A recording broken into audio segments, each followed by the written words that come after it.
We begin tonight in Iran, where the government has effectively put a stop to the largest protests in over a decade by using deadly force. Human rights groups say thousands of people have been killed in the crackdown, which has seen security forces open fire on demonstrators. And more than 18,000 people are reported to have been arrested. President Trump had threatened to attack Tehran if the government harms protesters or begins carrying out executions. Iran even closed its airspace overnight, though it's since reopened. But the Iranian Foreign Minister Abbas Araghchi has said his government has no plans to hang people arrested for taking part in protests. And the Iranian judiciary has said that Irfan Soltani, who was arrested during the protests, has not been sentenced to death. President Trump later said he'd been told on good authority that the killing of protesters had stopped. Correspondents say Mr. Trump's allies in the region, including Israel, may be urging caution over military action, warning that there are obviously unpredictable risks with a kinetic response, amid concerns that the Ayatollah's grip on Iran is not quite as weak as the protests may have led the international community to believe. There's also concern that a bombing campaign could have the opposite of the desired effect and end up rallying the Iranian people to the flag. We have been informed by very important sources on the other side, and they've said the killing has stopped and the executions won't take place. There was supposed to be a lot of executions today, and that the executions won't take place. And we're going to find out. I mean, I'll find out after this. You'll find out. But we've been told on good authority, and I hope it's true. Who knows, right? Who knows? We've Crazy seen the body world. bags, so how do you trust No, them? you've seen that over the last few days, and they said people were shooting at them with guns, and they were shooting back, and it's one of those things. But they told me that there'll be no executions, and so I hope that's true. Does this mean military action is now off the table against Iran? Well, we're going to watch it and see what the process is, but we were given a very good statement by people that are aware of what's going on. Are they still considering military action? When they say no executions, everyone is talking about a lot of executions were taking place today. We were just told no executions. I hope that's true. That's a big thing. President Trump. Well, for more on this, I'm joined now on the line from New York by Arise special correspondent James Blue. Good to see you, James. So a change in tone then from President Trump, and we also heard that the Iranian Foreign Minister Abbas Araghchi has also changed his tone. Should we perhaps be wary of taking their comments at face value? I mean, what's your assessment of that? Well, it certainly seems to be a climb down from both sides. And, I think it's a very funny statement, Charles, that the Iranians are not planning to execute any more people when there are estimates that about 10,000 people, up to 10,000 people, may have been murdered or gunned down during the protests prior to that announcement. I think what he really meant is that they're not going to execute people who are actually survive the protests and stand trial.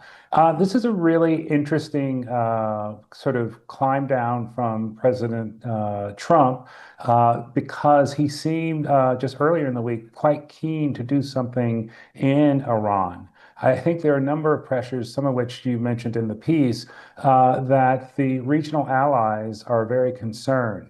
The issue is, despite the fact that Saudi Arabia and Iran are enemies, despite that some of the other Gulf states are not as close to Iran, there is a sense that if Iran is weakened, that Israel would be the dominant power in the region, and that for some countries is untenable. I also think there's a worry that if there is sort of widespread sort of protests and the toppling of a government, some of the sort of monarchies and some of the countries in the region might think that their populations could try to do the same. So I think this is really an issue of self-preservation. But, we have had President Trump say one thing, oh, we're thinking about it, and they attacked Iran the last time just as he made that statement. So we don't know for sure. We know that some of the military personnel in the largest U.S. base in the Middle East, LID, are back on base. They had cleared it of essential personnel. And, Charles, I've been to Iran a couple of times for reporting trips. I've not been able to reach the people that I've worked with, but from my experience there, and what I was really quite stunned by was how widespread this was. I've gone outside of Tehran to some of the smaller cities, and it seems that there is something about the lowering the value of the currency and the way things are just so hard, and that was what prompted this effort.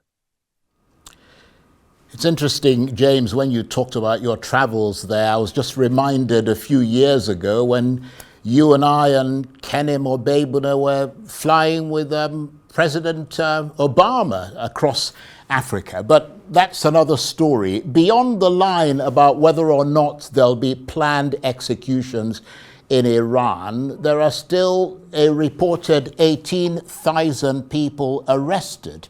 So the message is still, don't cross the line, don't go out on the streets, or you will pay a price for it.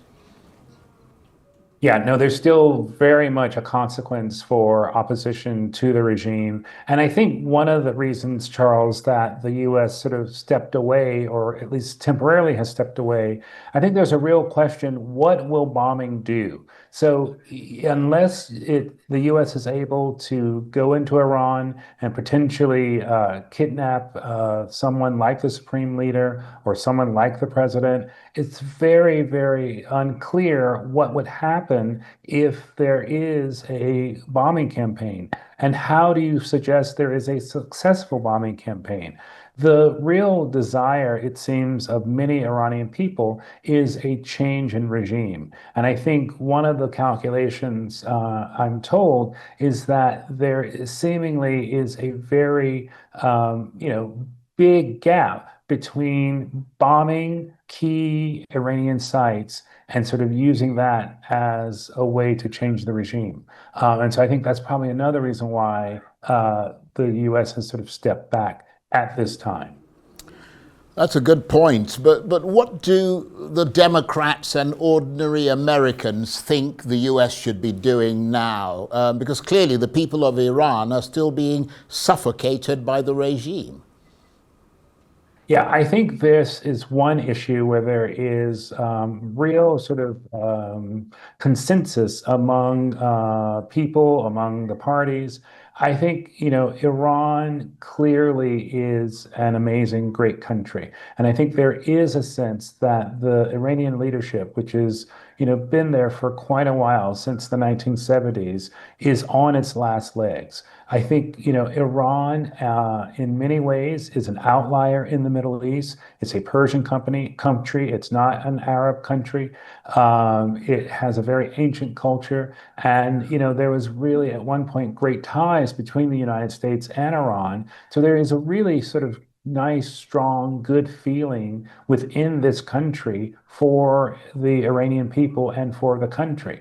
And so I think there is a sense that it is time for a change.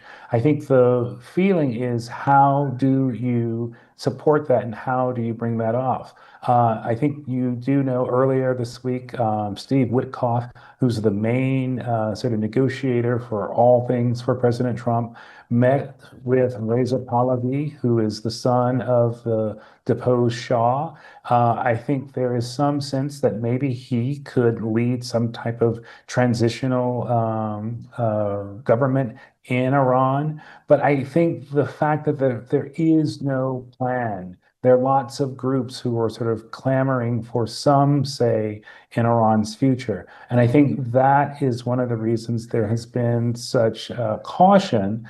Strong words, lots of condemnation, but very little action. We don't know what's happening diplomatically. And that was another thing that I found quite interesting. The U.S. is having talks with the Iranian leadership. To what end? Please stop killing your people.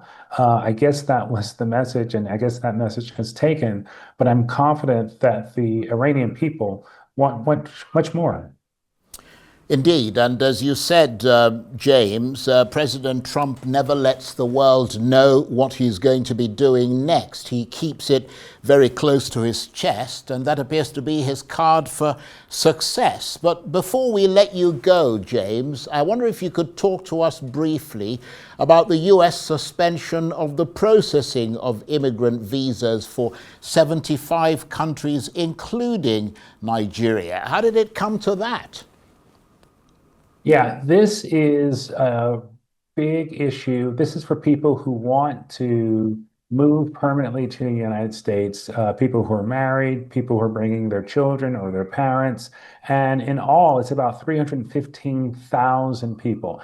And so basically, what the president has suggested, they've picked countries where people had a pattern of either overstaying, people had a pattern of joining welfare and taking welfare at unacceptable rates. And so it really is, quite onerous. There are 38 countries on the list, 24, I think about 20, no, that's the visa bond program. There are 75 countries on the list, and it really means that the people who were planning to move here and build their lives here are no longer able to do it. 26 of the 75 countries happen to be African, about half the members of the African Union. It's just unbelievable that this is happening. And I think one of the reasons that the president has really gone off on very particular communities. So look at how he has spoken about the Somali community in Minnesota. And by suggesting that people come here, they defraud the government, they use welfare. And so this is just another very, very onerous tool to keep people at home and away from the United States. Immigration was the biggest issue for President Trump and for those who voted to bring him back to office. So he knows when he's dealing with an immigration issue, he's on the right side of the people who support him. James, thanks very much indeed. James Blue is Arise special correspondent. He was talking to me on the line there from New York.